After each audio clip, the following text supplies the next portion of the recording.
apresentar o trabalho da inovação tecnológica. Eu me chamo Franklin, juntamente com o Eduardo e com o Michael. Eu irei falar um pouco do multímetro da sua história. A princípio, a gente não possuía uma ferramenta que conseguia fazer todas as medições necessárias. Daí então que a partir de 1920 foi começado a desenvolver o multímetro.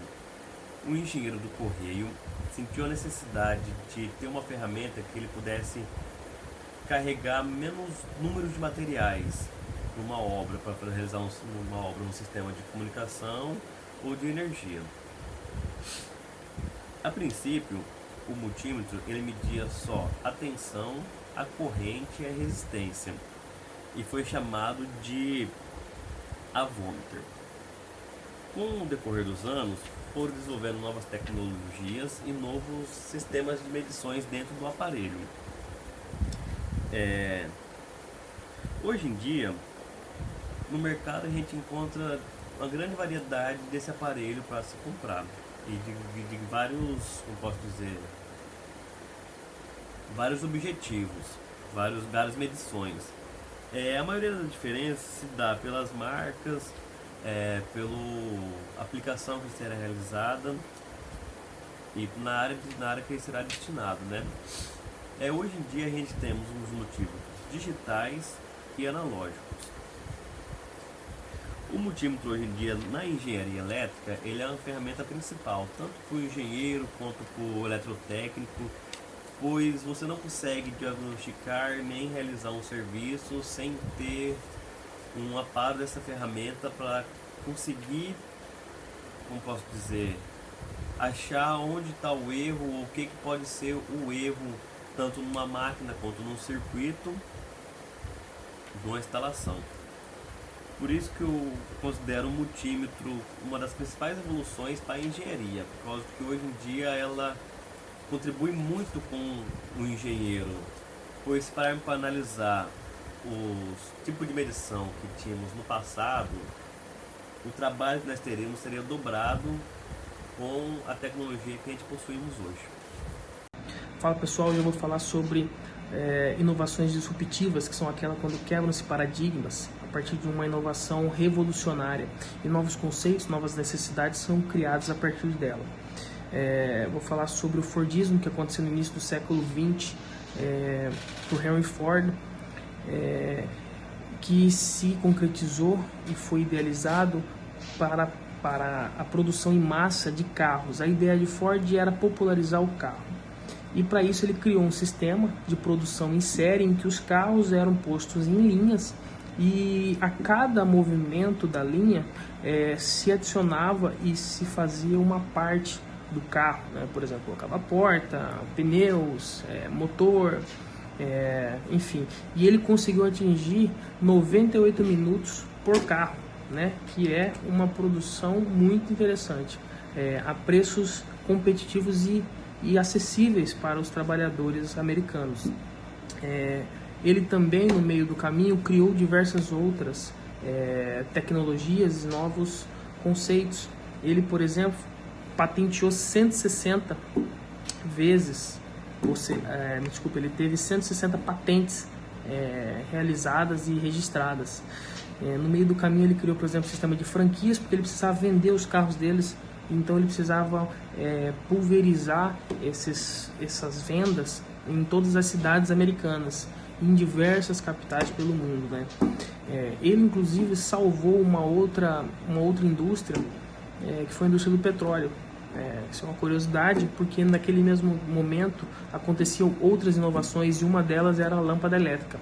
E com isso a maioria dos lares americanos passou de lamparina para lâmpadas, o que fez declinar consideravelmente o consumo de querosene. E como este carro dependia de outras tecnologias e outras inovações, por exemplo, o motor de combustão interna, que se utilizava o ciclo Otto, e este ciclo ele se utilizava de um combustível que era a gasolina. E como popularizou esses carros ao longo dos Estados Unidos, aumentou-se consideravelmente o consumo de gasolina. Então as refinarias da época se adaptaram e passaram a produzir mais gasolinas. O carro como conhecemos hoje é herança em boa medida das ideias e dos novos conceitos criados por Henry Ford. Por exemplo, o volante no lado esquerdo, o motor em bloco, né, em bloco único, né, os 4 cilindros em um único bloco. Então ele conseguiu unificar toda aquela parafernália que era o motor de combustão interna em um único elemento, através de parcerias também com outras indústrias como a Westinghouse. Ele criou também o sistema de suspensão por molas elípticas e dentre diversas outras, né? E muitas delas foram copiadas pelas outras montadoras, que permitiu também uma competição benéfica, porque barateou ainda mais os carros, né? E novas ideias e outros conceitos que ajudaram a segurança, né, do carro também foi andando em linha, né, de uma forma incremental também. Então é isso, muito obrigado e até mais. Boa noite, estaremos falando sobre inovações na área da engenharia. Eu vou estar falando sobre a inovação na área de armazenamento de informações.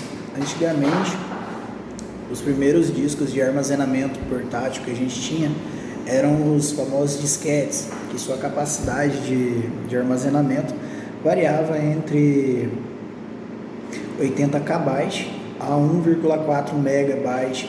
Ao passar do tempo, ele fez esse aumento de capacidade de armazenamento. No começo dos anos 80, houve-se a utilização dos CDs. Os CDs, eles tinham uma capacidade de armazenamento bem superior em relação aos disquetes. A sua qualidade de gravação era melhor. Você poderia estar gravando as suas próprias músicas, regravando com os CDs RW, e isso se deu há bastante tempo, a utilização dos CDs. Os CDs, eles começaram a perder bastante a sua potência, na verdade, a sua capacidade de armazenamento comparado com outros dispositivos, como o pendrive, que foi uma grande inovação também.